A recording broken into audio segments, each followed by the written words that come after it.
喂喂喂，你知唔知最近前排又興翻銅鑼燒啊？又嚟銅鑼燒，我之前咪做過咯，梗係唔係啦，今次嘅銅鑼燒係抹茶銅鑼燒啊！抹茶銅鑼燒咪抹茶餡加銅鑼燒咯，有咩咁特別啫？隔籬長毛話俾我聽，個抹茶唔喺個餡入邊，而喺個包入邊咯。今日抹茶銅鑼燒喺開始之前，請 follow 我哋嘅頻道啦。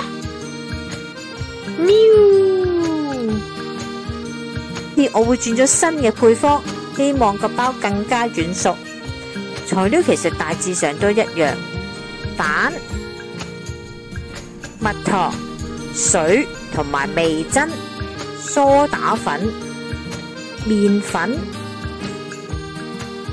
原食譜就係全白糖，不過我就改咗一半白糖一半糖粉，令到個糖分減少。講明係抹茶銅鑼燒，點少得抹茶粉呢？最好揀一啲比較好嘅抹茶粉。今次我就會用到宇治之母。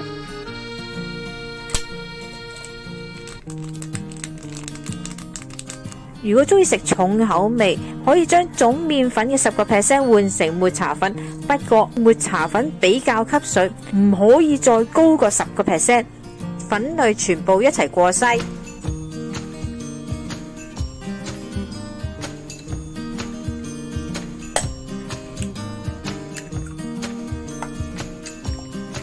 雞蛋打發，加入清水、味噌、蜜糖，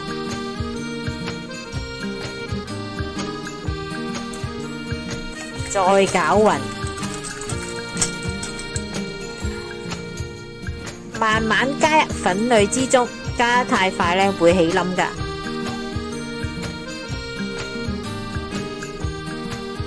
每種麵粉吸水能力都會唔同，如果發現過結，需要再加隻雞蛋或者另外10% 嘅水。呢一個係我哋需要嘅稀結度。摸上保鮮紙，休息20至30分鐘。準備我哋嘅小丸子、糯米粉、清水，攪至成團，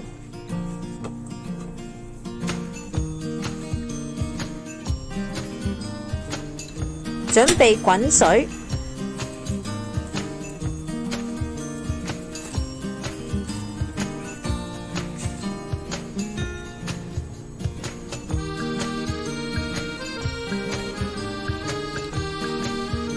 食到團子受熱浮面就得啦。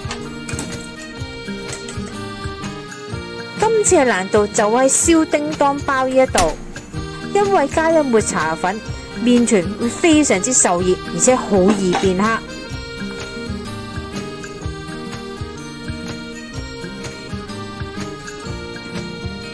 我哋今次嘅方法要非常之小心，準備一個易結鑊，熄火，搽上薄油。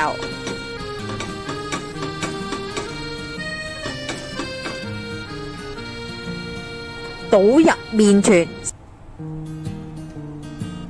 先好開火，火力係要非常之細。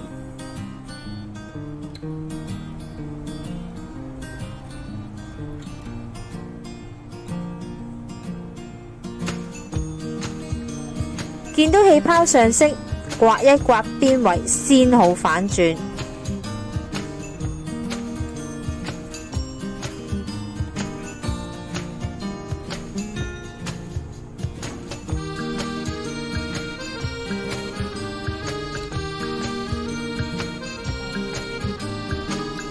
再用布冚住，令到熱氣回流。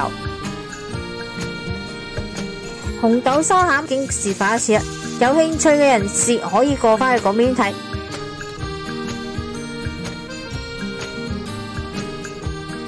中意食小丸子，可以喺中間放粒小丸子，不過即日食用，放咗入雪櫃，小丸子就會變硬。壓一壓四邊，令到佢個口可以黐埋一齊。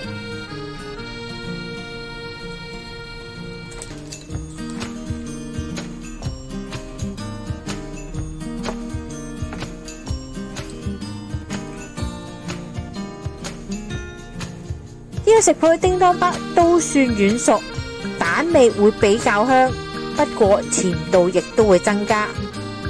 抹茶銅鑼燒唔算難做，不過火候把握係非常之重要。點解我知？因為我燒燶咗幾個咯。今日嚟到呢度啦，詳細嘅食譜我哋會擺落 Facebook 嗰度，有興趣嘅大家可以去睇一睇。請 like 我哋嘅 Facebook 同埋 YouTube，以便獲得更多嘅資訊啦。